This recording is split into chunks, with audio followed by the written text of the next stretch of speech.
केंद्रीय कृषि मंत्री अर्जुन मुंडा मेरे साथ हैं। मुंडा साहब, 2 बार आप लोग गए चंडीगढ़, बातचीत भी किया किसानों से, कमी कहाँ रह गई कि किसान आज सड़कों पे हैं? देखिए, कुछ लोगों से जो किसान संगठन के प्रतिनिधि थे उन लोगों से हमारी 2 राउंड की बातचीत हुई और हम खुद बातचीत करने के लिए गए। हम वहाँ पहुँचे, बातचीत किए और बातचीत करके हमने कई ऐसे मुद्दे पर सकारात्मक तरीके से कहा कि इस पर हमारी सहमति है, क्योंकि देश के किसानों के प्रति यह सरकार समर्पित है। लेकिन कुछ चीज़ों के मामले में हमें और समझ बढ़ाने की आवश्यकता है, क्योंकि कोई भी विधि विधान की बातें इस तरह से नहीं हो सकती है जैसे हम चाहते हैं। हम चाहते हैं कि अस्थाई समाधान निकले, और अस्थाई समाधान तभी निकलेगा जब हम उसके सारे पक्षों पर ध्यान रखेंगे और सारे पक्षों पर आप के साथ बैठ करके हम विचार करेंगे। तो वो इस तरीके से बैठने के लिए तैयार नहीं है। एमएसपी को कानूनी मान्यता देने की उनकी मांग पुरानी है। आप लोगों ने बीच में कमेटी भी बनाई थी और किसान संगठन बोल रहे हैं कि सरकार धोखा दे रही है, यानी केंद्र की सरकार धोखा दे रही है। देखिए, जो कमेटी की बात कर रहे हैं, आज भी वहाँ पर किसान संगठनों ने अपना प्रतिनिधि नहीं दिया।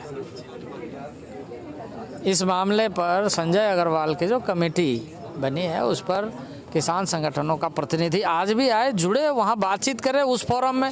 नई फोरम बनाना चाहे उसके लिए भी हम तैयार हैं।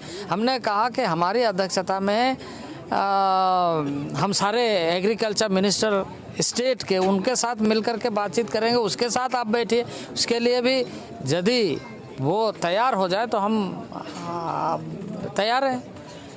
इसके बावजूद भी आगे के लिए भी अगर और कोई सुझाव है तो वो हमारे सामने सुझाव के साथ चर्चा में भाग ले, तो हम उसका समाधान ढूंढने के लिए कोशिश करेंगे। किसान संगठन अब दिल्ली पहुंच रहे हैं, कई राज्यों से, कई जगह आंसू गैस के गोले भी चल रहे हैं, क्या कहेंगे आप? कुछ अपील करना चाहेंगे? देखिए, कुल मिलाकर के राज्य प्रशासन की जिम्मेदारी होती है अपने अपने राज्यों में किसी तरह के कोई भी लॉ एंड ऑर्डर सिचुएशन को कंट्रोल करना।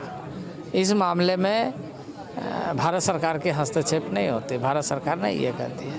पर मैं आम किसान से कहूँगा कि इस तरह के मामले में गंभीरता से वो ध्यान में रखे कि उन्हें बदनाम करने की कोशिश ना हो, और राजनीतिक लाभ लेने की कोशिश करने वाले को उन्हें ध्यान में रखना चाहिए। आम आदमी पार्टी और कांग्रेस पार्टी ने समर्थन किया है कि किसानों की जो डिमांड है वो जायज़ है।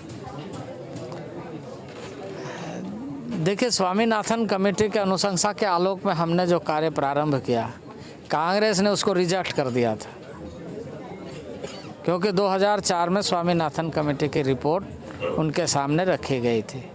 उन्होंने उस समय उस कमेटी के मामले में कोई फैसला नहीं लिया।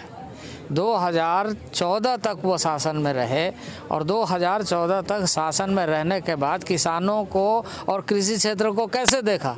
2014 के पहले उसका कुल बजट यदि लास्ट ईयर को देखें तो 27,000 करोड़ था, और हमारा उसके बाद क्रमवार देखिए लगातार बजट को इन्हांस करते हुए आज 1,24,000 करोड़ बजट किसानों का है। तो वो बजट किसानों के हित में ही तो है।